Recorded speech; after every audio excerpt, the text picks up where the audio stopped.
ಮಲ್ಲೈನ ಎದುರಲ್ಲಿ ಮುದ್ದಾಗಿ ಕುಳಿತೋನು ಶಿವಪೂಜೆ ಮಾಡುತ್ತಾ ಮೈ ಮರೆತನು.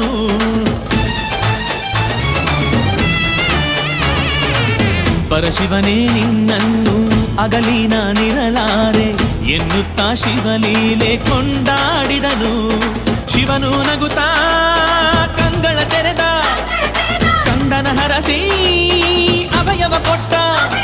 ಈ ಭೂಮಿಯಲ್ಲೇ ಇರುವಂತೆ ತನ್ನೆಲ್ಲ ಭಕ್ತರನ್ನು ಪೊರೆವಂತೆ ತನ್ನ ಕಂದಕ್ಕೆ ಆಜ್ಞೆ ಮಾಡಿದ, ಧರ್ಮ ರಕ್ಷೆಗೆ ನಿಯಮಿಸಿದ.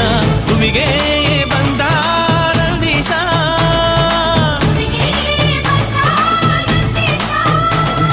ಶಿವ ಸುಕುಮಾರ ಭೂಮಿಗೆ ಬಂದ, ಶಿವನನ್ನು ಹುಡುಕುತ್ತ ಲೋಕವನಲೆದ. ಭೂಮಿಗೆ ಬಂದ